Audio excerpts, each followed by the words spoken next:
Добро вечер. Гледате кадри со носталгија на нашата Попова шапка. Можете да ги видите скијачниците, стазите, патот до шапка, екипи кои се надпреваруваа. Поштовани гледачи, добро вечер. Мои ваши вечерашни гости се универзитетскиот професор Мемети Менан, архитектот и влюбеник на шапка Валентин, односно инженерот Валентин Тасевски и кој е современо и скијачки репрезентативец, и влюбеникот во шапка архитектот Хамди Сулеймани.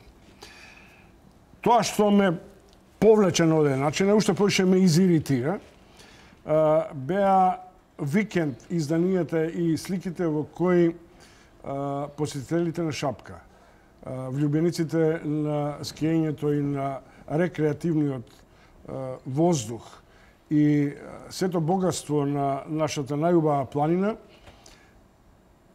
беа на оден начин препуштени на милост и немилост поради неспособноста на менаџерите на овој зимски рекреативен центар и едноставно ниту стазите беа истапкани, ниту ски лифтовите работеа.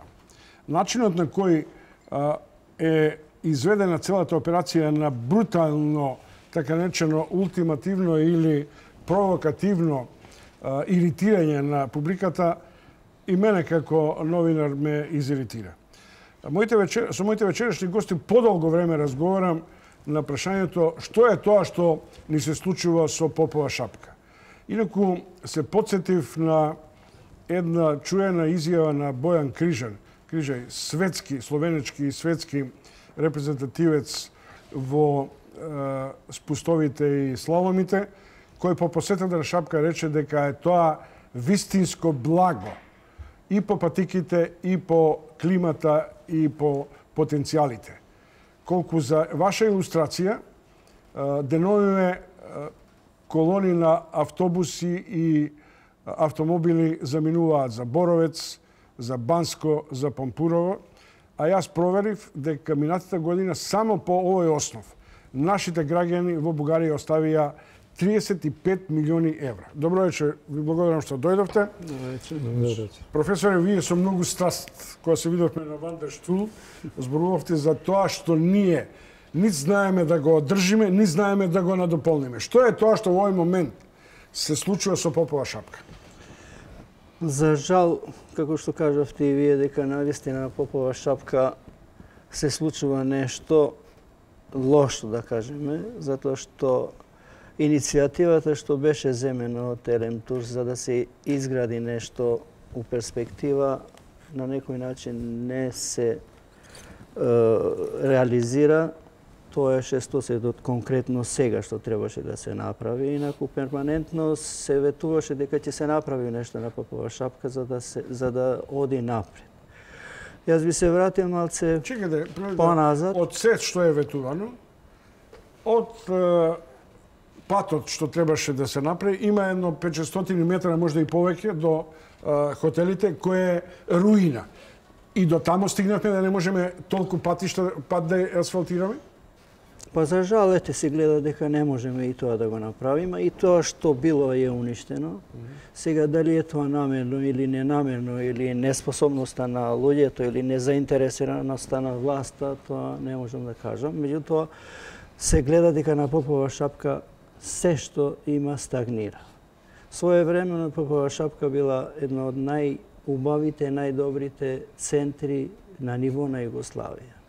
Попова шапка беше два пати номинирано со златната снегулка на ниво на Југославија, и тоа од спортски новинари како што се беа Борис Мутич, Никола речете го Младеновиќ и другите еминентни репортери, спортски репортери, кои што со денови седеа по сите наши центри, да речем тогашни југословенски, и два пати Попова шапка е номинирана како најдобар скијачки центар. Ги памтиме деновите на така наречениот Шарпланински куп. Тие беа во тие рамки на екс-Југославија врвни надпревари, после добија помалу значење заради нашата исто така неодговорност да се пропагира и да се анимира. Што станува сега? Ќе има шарфалински клуб? Па се гледа, ете, ја нема. За жал ја нема. За жал ја нема затоа што треба и доста инвестиции, треба организација. Порано кога се организираше шарпланинскиот куп, тоа беше фешта и на ниво на Македонија и на ниво на градот.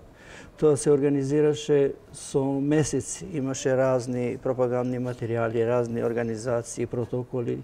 Се работеше на Попова шапка, тогаш немавме ни механизација за да се организираат такви надпревари. Со војската се припремаја патеките и се организираше како што треба. Меѓутоа, со време, на некој начин и овие надпревари преду у политичкиот дел, повеќе се обрнуваше внимание на протоколот со политичарите, отколку со надпреварувачите. Почнаа да се повлекуваат гледачите, затоа што патот до Попова шапка беше недостапен, бидејќи ќе поминуваа политичарите и така да тој надпреварувачкиот дел што е побитен беше спореден. И архитект Хамди Сулеймани, кога се чувме, мислам дека да бев на шапка, менаџер би ми го давиле. Што се случи што одеднаш колапс доживеа? Каква беше реакцијата на посетителите кои не работат ски лифтовите, не се трасирани ски стазите? Вие сте на оден начин зависник или се ентузијаст кој треба да го врати, условно кажам, шармот малку на шапка? Јас сум, да речем, еден од ентузијастите, бидејќи сум и како скијач, каде што ме учеше професор Меннан заедно таму и ги памтам многу порано тие годините во 96-та, 95-та, кога тогаш уште функционираше Попова шапка. Од кога го превзедоа одредени луѓе, одредени менаџери таму, Попова шапка и веќе го уништува, бидејќи тие сами не знаат да скијат, не се и скијачи. Затоа толку го сакат Попова шапка. Да го сакаш тоа место, значи треба да го шеташ и во летен период, зимски период, пролет, па да ги знаеш терените, каде, како да употребиш или ратраци, или елементи други кои што треба да биде функционална сезоната. Што се тие партиски војници кои на шапка не гледаат снег и не гледаат бизнис? Па така, партиски војници, но во ранг листата се во последни, предпоследни, каде што една функција е дека ги тераме Попова шапка горе. Сулеймани, режија, ве молам сликите што ги добивме од мојот вечерашен гостин, да ги искоментира уште еднаш. Што се случуваше? Се случуваше на Тетовчан и да речем и на сите туристи кои што беа таму во Попова шапка, дента фалеа само магарињата да ги земеме со себе и да одиме да се качиме во тие стази горе. Во ист еден момент две ски лифта во поток долу во дефект. Тоа не се случува. Тоа или снемање струја може да се случува или во ист момент не може да се случи некој дефект. Се оправдуваат бидејќи имало голема гужва. Тие треба да се спремни, ратраците ги имат долу. И ако имат дефект, треба ратраците да стојат долу. Едно време кога беа некои луѓе посвесни малце, нас како спортисти, како скијачи со ратраци не качеа горе, па и туристите други да не ги остават. Видите, имам тука чувство дека сепак значаен дел на ентузијазмот на луѓето кои се врзани за шапка не попуштат, иако треба и пешки се качуваат. Па тоа сите. Видовме, има и видео прикази, сигурно ги имате и вие. Може тука, и видеото да го пуштите. И видео прикази, луѓе кои што го сакат тоа, луѓе кои што секој ден се таму, како што и ја, како и моите други другари. Па сега се и распустите, има и туристи од сегде и срамота ова што се случува. Ја да сум менаџер на ова туристичко место, ја би се обесел за некој од столбовите на тие ски лифтови. Толку. Професор, ова порака нека го земат и директорите и менаџерите на тоа. Пред да почнеме со спортскиот професор, кој сега управува со шапка? Дали е тоа под директна ингеренција на Елем, Елем Турс или Елем, или има цел систем кој менаџира со комплетниот аранжман, ски лифтови, управување, патишта и така натаму? Цел систем, кога кажуваме за центарот, тоа важи Елем Турс. Управува додека патиштата ги одржува Македонија. Меѓутоа, тие се у координација заедно и одговорноста е и на Елем Турс и на патиштата Македонија пат, кој што, ете, за жал, вака е состојбата како што е. Што се однесува, како што рече и Хамдија, навистина треба соодветни луѓе на соодветни места за да биде тоа успешно и да Попова шапка го врати тој својот поранешен сјај, да кажам, и поранешниот авторитет. Хамди, како реагира посетителите? Побара, например, менаџерите, луѓето кои се грижат за тоа да одговараат, да им дадат информации? Ја бев дента таму, беа и голем број од новинарите, одма ги повикавме да видат како е случајот. Менаџерите, директорите се плашат да излегуваат пред ТВ камерите и да дават нивните изјави, да кажуваат што е проблемот. Уште се занимаваат со Facebook профилите во тие моменти, не треба со Facebook профили, но треба директно од терен да се гледа што е работата. Ние интервениравме во повеќе наврати кај директорите, но потоа тие не го навратија и со приватни закани, бидејќи многу сме му дале здив на еден дефект, тоа се случува, ненајдено не очекуваше зимата. Значи ненајдено Попова шапка, зимата у сред јануари не може да те... Тоа за ненајдено ние сме научени. Научени, или така. снегот прерано стигна, или предосно излегла машините. Инженер Валентин Тасевски, вие сте екс-скијачки репрезентативец, ве нервира ова состојба со шапка и стагнацијата со развојот на овој спорт? Ја прво само ќе поправам тоа екс-репрезентативец за Менан важи. Меѓутоа, дека нервира, пазите, значи, тетовчани живеат со шапка. Шапка е еден класичен пример на пионерскиот дух на тетовчани. Значи, зборуваме за нешто што тетовчани почна да го прават 47 година. Предходно се почнати подготовките, да кажам, базите, односно првите објекти, меѓутоа скијачките активности на шапка заедно со првиот меѓународен надпревар на територијата на Југославија е организиран на Попова шапка. И многу други први работи се почнати на шапка, почнувајќи од скокалницата, па преку најдолгата гондолска жичара на Балканот, нели? Колку километри има жичара и колку километри има, услово да кажам, веќе порано трасираните стази? Значи, жичарата е долга некаде околу 6,5 километри. До Цери Пашева. До Попова шапка. А инаку во самиот центар, во она што сега е расположливо за спортски и рекреативни активности, има некаде максимално околу 8 километри, односно околу 8 километри жичари, вклучувајќи и новата што не е довршена, и некаде околу 12 километри стази.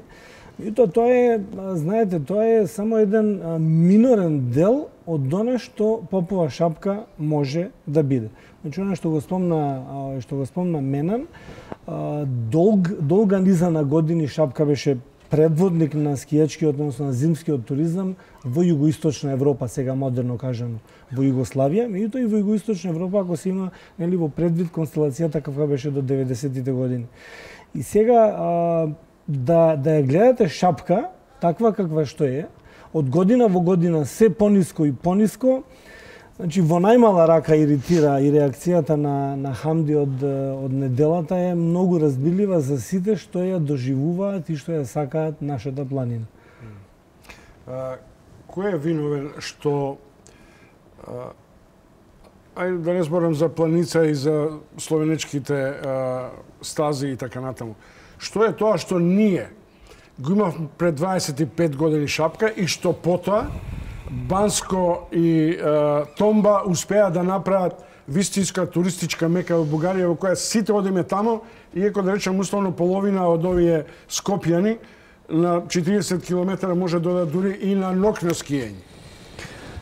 Видете, јас сум поранешен скијач и уште од детинство, како пионер, па младинец и сениор, и кога, замислите, Копалник немало смештај, немало патеки, ние сме имале Церипашина, сме имале едноседа, сме имале хотел со 250-300 леже, додека на Копалник имаше само едно одмаралиште од Југобанка, каде што се организираа надпревари 3 мечи, Македонија, Србија, Црна Гора. Кој ќе биде прв, тамо ќе се смести, додека другите ќе се сместеа во домашни или пак во касарната, кој што беше на Копалник.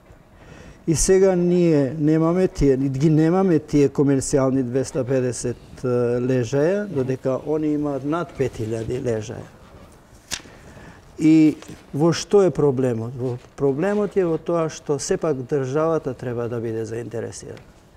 Нас ни се понуди Швајцарија со фирма, со еден проект АКАО, кој што валя 10 години да го имаат на располагање, ќе граде среща. Под лизинг или да им се продаде? Не да се продаде, него под лизинг. После 10 години, ако одговара договорот, ќе го продолжиме. Ако не, ќе ви го предадеме на вас. Па тоа е банско моделот со Томба после 15 години. Така, али години. не го прифативме ние тоа. Мислевме дека ќе биде подобро ние ако го менаџираме. За жал, ете, вака е како што е. Го пропуштивме таа шанса, кога осем тоа што ќе се градеше нешто, ние ќе створевме навика и за да работиме како да се менаџира со тој спорт и угостителството што е зимското угостителство. И јас секогаш кажувам што е Охрид за летниот туризам, тоа е Попова шапка за зимскиот туризам. Иако имаме и летниот туризам на Попова шапка и планинарението е доста интересно и доста заинтересирани луѓе доаѓаат не само од Македонија, туку и од регионот, па и од подалеку. Не правам муабет сега за, да речем условно, за погромот на шумите кои се прави и сечата и уште помалку за развојот на секундарните дејности, сточарство, производство на здрава храна. Меѓутоа, сега сме концентрирани на зимскиот центар Попова шапка. Ве прашувам Тасевски и Сулеймани, што е излезот? Ако добро се сеќавам, мислам во Тето или негде видов изјава од премиерот Заев, дека за 3-4 месеци ќе го решат прашањето на Шапка. Како и што вети тогаш Заев? Кој Господин Тасевски го постави прашањето тогаш, нека го одговори на неговото прашање. Значи јас не го поставив тоа како прашање, него како констатација со најдобронамерна на мисла дека Попова шапка е буквално во моментов спас за градот, меѓутоа дека може да биде и многу битен фактор во она што значи да не звучам се, не сум стручњак по економија, меѓутоа за она што значи стабилизација на економските состојби во државата и евентуално давање на правец како и дали туризмот и во кој обем треба да биде некоја стратешка стопанска гранка. И реакцијата, односно коментарот на премиерот Заев беше дека, и тоа беше претходно исто јавно обелоденето, дека владата има намера да го продава центарот и дека да го продава или да го дава под лизинг? Да го продава и дека во тој момент на таа трибина во Тето тој исто каже дека веќе има одредени контакти воспоставени, дека со некои потенцијални евентуално инвеститори, дека има релации, дека се отворени разговори. Меѓутоа не беше прецизен колку и како со кого, нити па беше прилика да се отвори дебата и дискусија. Меѓутоа беше потврдено она што претходно низ медиумите беше презентирано дека владата планира да го продаде. Што е многу, што е основното прашање за кое што мислиме дека би требало да се отвори понатаму дискусија. Да го потенцирам фиксно неговиот одговор, рече дека Попова шапка на Елем ке му се одземе од владењето, бидејќи Елем не е специјализирана фирма за производство на електрична енергија, не за управување со туристички центри. Значи тука е Што е логично размислување, нека да се покаже дека не знаат да управуваат. Па ради тоа или не сакат или не знаат. И не сакат и не знаат. И двете се може да им кажеме дека заслужуваат се да им кажуваме. Значи и претходната влада некогаш во 2-3 наврати изеде некој здив за да направи нешто во Попова шапка, обеќава околу 300 милиони евра инвестиција и истата пропадна. Денеска сите тие инвестиции, горе базенот е оставен така. Шестоседот кој што се објавеше во 2014 дека Попова шапка со нова жичара за идната зимска сезона, уште таа не е решена, веќе уште таа не е во функција. Колку рекате дека ветува 300 милиони? 300 милиони евра. Еве го имаме, значи Во Банско бугарите инвестираат 3 милиарди. Ветувањето зборувам за инфраструктурата и ИПАРД фондовите за до Банско. Повелете. Ветувањето на владата на Република Македонија во владината програма 2014-18 дека во Попова шапка ќе се инвестира околу 300 милиони евра Месец подоцна излегува пратениците од ДУИ дека ќе инвестират негде околу 80 милиона евра, нема ни 8 евра инвестирано, значи во Попова шапка. Значи има само крадење и ништо друго. Поштовани гледачи, професор Мемети Менан од Вандерштудовиот универзитет, инженер Валентин Тасевски и архитектот Хамди Сулеймани за нивната и нашата шапка. Режијар, ќе ја замолам да ги покаже телефоните за нашите контакти. Мислам дека има одредени следбеници и влюбеници кои би сакала и луѓето да ги прашаат. А јас мислам дека е време на овој начин да направиме една иницијатива во која на шапка ќе и придеме како национално богатство, како богатство кое треба да создава додатна вредност и за Тетовската општина и за Македонија. Ве молам телефоните за контакт, ја продолжуваме со разговор во студиото. Прашањето е што треба да направиме приоритетно? Професоре? Приоритетно, јас мислам дека треба адекватни луѓе на адекватни места, што значи да ја познаваат струката како угостители, да ја познаваат спортот, рекреацијата и да се соработува со луѓето од власт. Светските искуства покажува дека нам ни требаат менаџери со светско искуство. Апсолутно.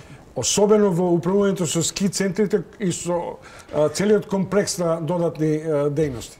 Јас уште нешто би додал на ова, инаку ЛМ Турс, односно на електростопанство, Попова шапка му падна како жежок костен.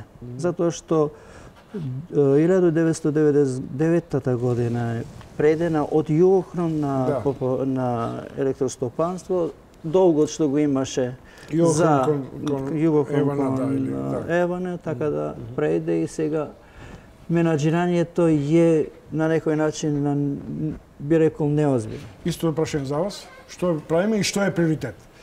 Внимавајте, го отвараме прашањето и нема да ја посебниме ова работа, зашто ако се занимаваме со Југохром, со Охис, кои се капацитети за кои треба да ги оживееме или да ги решаваме, ова е тука до нас. И тоа, ако не знаеме да го искористиме, ние сме на оден начин, јас би рекол, економски и еколошки слепци. Повелете. Така, приоритет. Значи, ќе се надобрзам со денешното случување. Значи, ние денеска имавме пресконференција каде што му се обративме на премиерот на владата на Република Македонија до сабота да дојде да го посети Попова шапка, туристичкиот центар од блиску, да го чувствува и да види проблематиката. Го замолувавме да доаѓа без големи протоколи, да види како еден странски турист или еден тетовчанец, скопјанец или еден жител на Македонија оди еден ден во обичен ден во Попова шапка и да го види проблематиката. Приоритет, значи, треба да се ангажира општината, општина Тетово, каде што е во неговиот атар Попова шапка.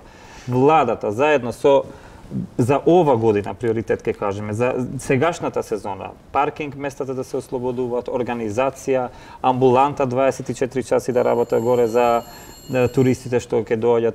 И то другиот приоритет одма да се направи група, анализа, тројца, четворица представници каде што ќе бидат во одборот на дирекцијата на ЛМ Турс, одма да видат како ќе се распоредат новите задачи, ако одлучуваат ЛМ Турс тоа да го задржи, да се распоредат новите задачи за понатамошниот развој на туристичкиот центар. Само тука се има една судена концепција. Пред да повикам гледачите, за 20 важи. Што ќе правиме сега? Ќе бараме странци и ќе опродаваме, кои ќе менаџираме ние повторно домашна економија и ние ќе инвестираме. Добро, со најавата на владата дека ќе бараме странци, тоа им припадна. Ќе отворат анализа да направат за странските инвестиции и тоа им пропаднал, значи ги нема веќе тие информации негде, ни тендерот што требаше да се пријави некоја консултантска куќа која што ќе го анализира продавањето на Попова шапка и тоа го нема. Веќе 6 месеци помина од тоа случување. Значи тие пак гледат на некоја собствена светка да го средат.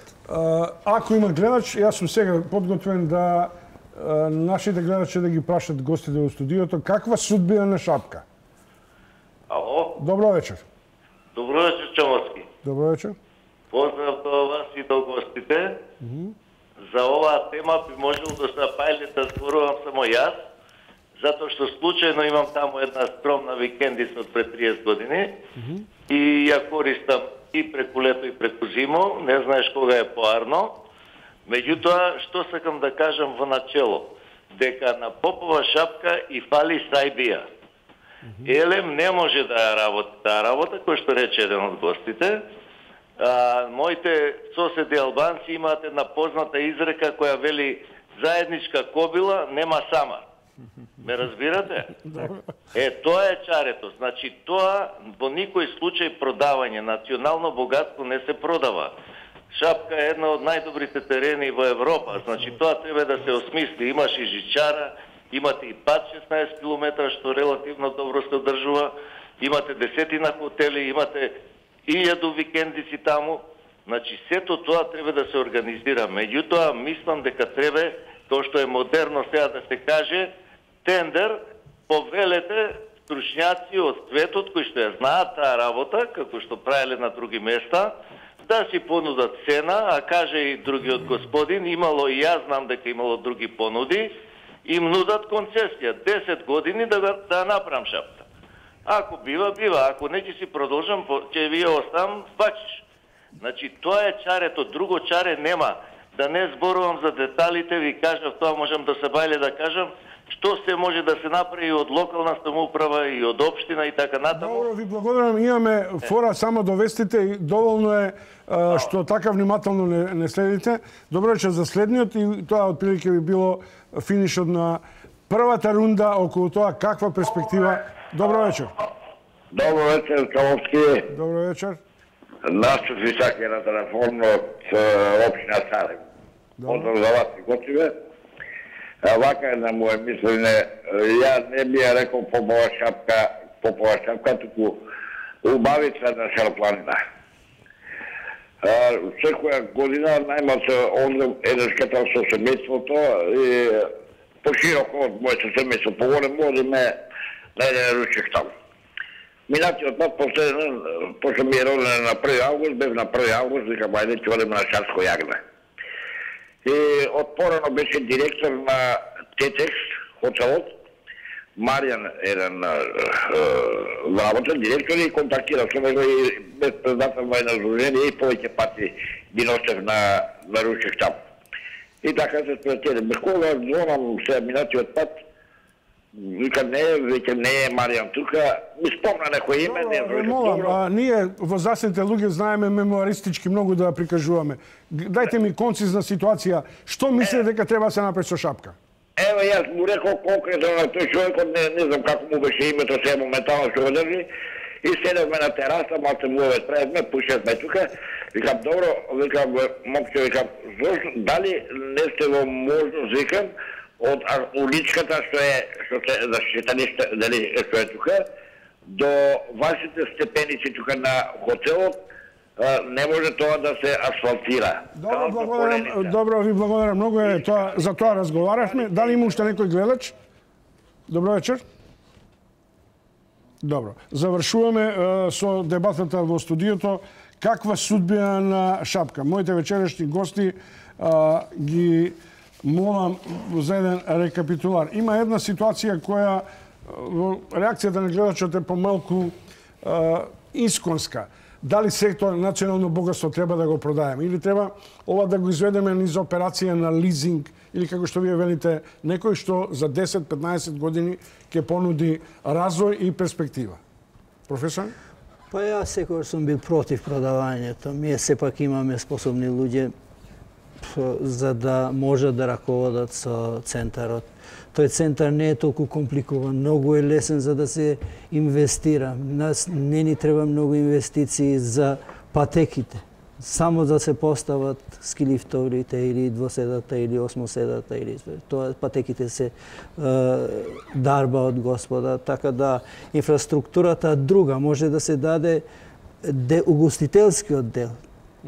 Значи, може да се изграда, да. Колку хотели има сега изграден? Мислам дека има еден модерен сега направен од единствен еден модерен хотел што е направен од приватен инвеститор во Попова шапка кој што функционира супер прекрасно, значи луѓето сите таму го гледаат надежта, недела, сабота голема гужва. Да се надоврзам во одговорот на господин Меннан, значи дур да се освести нашата политика, нашите искусни деца кои што треба да работат во Попова шапка избегаа.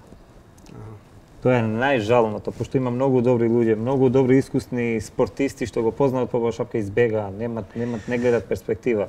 Затоа јавното приватно партнерство е единствен начин за да се решава Попова шапка и тоа што побрзо. Значи владата треба да го анализира што побрзо. 40 километри до Скопје. Тетово ќе беше полно со хотели, па и Скопје ќе беше полно со хотели. Значи и нашата градоначалничка и тимот на градоначалничката сите не знаат од каде да почнуваат. Значи од првиот мандат таа требаше да почнува со решавањето на проблематиката на Попова шапка. Тасовски, уште со ваш поенти. Значи по мене све тоа што го каже имена Нихамди е точно. Може уште многу да се додам и за мене најбитното нешто е државата конечно да изработи стратегија. Значи да се отвори широка дебата, да се изанализираат фактите и позициите и да се одбере моделот, нели? Секој од оговлекување што сега се случува, само ја урнисува шапка. Секоја година е се пониско, до ова е стварно. Ама вие зборувате за стратегија, меѓутоа прашањето не е само за стратегијата на шапка. Значи, ние се доведовме ситуација преку несреќен ски центар на Кожув да ја руинираме и шапка. Да, значи ја ќе ви дадам пример. Ќе ви дадам пример. Сега актуелно Јахорина. Значи еден менаџер, не знам дали е од Србија или од Босна, кој што со еден тим формиран отиде на Јахорина и за една година ја воскресна Јахорина. Јахорина моментално се обидува и многу брзо ќе се пробие во врвот на југоисточна Европа. Од друга страна, го имаме примерот на Србија. Значи, Србија беше доволно конструктивна во своите планови да свати дека скијањето, односно приходите од скијањето може да биде многу профитабилен бизнис. И сега таму имате јавно предпријатие кое што управува со скијалиштата, а ова што го вика Хамди, јавното приватно партнерство е во смисла на тоа дека приватниците треба да инвестираат во угостителството и во сите други пратечки дејности. Значи, пазите, условите за скијање државата треба да почне да ги третира како инфраструктура. Значи, тоа е исто како да направите еден автопат, кој што сега нели ги правиме на сите страни, со една многу голема разлика. Автопатот било кој, може да излезе и постучен некој од мене да каже, ќе се врати за 50 или 60 години, таа инвестиција, додека студијата што ја работевме покажува дека инвестицијата на шапка може да се врати за 10 години, а ќе привлече на едно вложено евро од државата минимум 2,5 евра приватен капитал. Значи тоа е тоа, стратешки да се најде решението и да се одлучи да се тргне во правец. Еден мал детал, пред да се направат овие анализи, инвестицијските анализи, Попова шапка, градот, Министерството транспорт, владата на Република Македонија треба да обработи нов детален урбанистички план, каде ќе одреди одредени парцели, одредени места каде што ќе може да доаѓа странски инвестиции. Без комплетирање на инфраструктурата, без проектна документација, без урбанистички план. Каде? Нема. Попова шапка не ја бива. Што правите вие како ентузијасти, активисти, спортисти? Кој е нивото на притисок што треба да го направиме и како јавност, и како спортисти, и како сојузи, со кој владата треба да ја свати шапка како бизнис, спортски центар и перспектива? Професор? Добро, јас ќе кажам по ова иницијатива да ја спасиме Попова шапка. Ние баравме сега основните работи што треба за оваа година да се направат за да профункционира Попова шапка. Тоа баравме патот да се одржува, бидејќи они најавиле дека од 15 јануари ќе почнат со ширењето, односно градењето на патот, што е апсурдно. Јануари, што е апсурдно. Второ, скилифтовите и жичниците да функционираат како што треба, а пред тоа треба да се направи и технички преглед, да се даде лиценца за да можат тие да функционираат. И третото, нормално одржување на патеките, функционирање на угостителскиот дел, што се однесува до Елем, додека приватниот дел што е, они перфектно функционираат. Тасовски, колку ратракти има на шапка? 1,5? Значи, да не бидам толку груб, меѓутоа набавени се 3 половни пред извесен период, не знам 2012, 2011, не знам колку беше, Три половни елем, приватниот сектор има над 10 ратраци. Да, 3 половни има елем и еден стар ми се чини, односно два претходни Тоа е стари. доказ за јавно и приватно партнерство. Што е Тоа суштина. е Да кажеме, да, нели, до инвентивност, односно до флексибилноста на приватниот Дали сектор. имаме амбулантна скио единица која треба Не прашувам. да не прашува. Добро, јас може ли да додадам? Може, Сепак јас мислам дека патеките се одржуваат, иако немаме доста машини, патеките се одржуваат како што треба кога има доволно снег. А што се случи на петок и сабота, ако снег имаше, патеките не се одржани? Патеките не беа неуредени.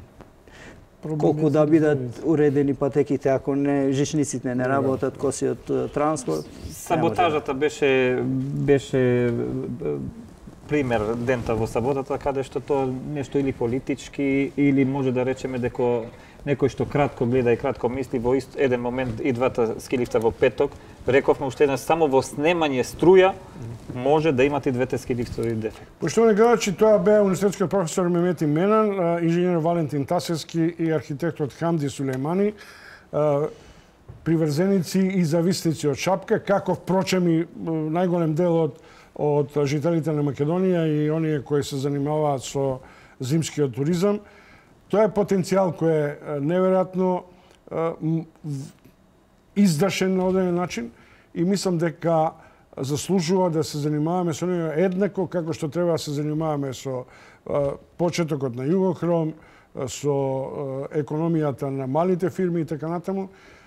Да не забораваме што се нашите обкружување и соседи направија во развојот на зимскиот спорт и воопшто секундарните дејности кои ги пружаат овие еколошки оази во светот. Ви благодарам уште еднаш што дојдовте од Тетово и што сте приврзеници на Шапка. А јас ви ветувам, поштовани гледачи, дека на оваа тема и јас ќе се качам на Шапка заедно со камерата, а и уште една-две емисии ќе направиме дебата, колку да го покренеме јавното мислење, да не зборуваме само со негативна енергија, туку и со позитивни премисли како треба да изведеме некакви оперативни зафати за нешто за што, како велат нашите предносотни. Ви благодарам уште еднаш, ви посакувам пријатно враќање. Поштовани гледачи, тоа беше вторничкото издание на Отвореното студио. Јас се префрлам на пулот за вестите, за 4-5 минути почнуваат. Следете не, има прилично интересни содржини, дотолку повеќе што има се повеќе јасни сигнали дека изгладен е спорот Заев села. Бугарски вестник пишува дека, повикувајќи се на софиски извори и на овдешни аналитичари, дека премиерот Заев има обезбедено најмалку 83 гласови за прифаќањето на амандманите, зашто почнува сеансата утре во парламентот и во најголем дел ќе зависи перспективата на Македонија. Не е воопшто случајно што во исто време во Атина слетува германската канцеларка Ангела Меркел. Од мене само привремено пријатно се гледаме за пулот за вестите.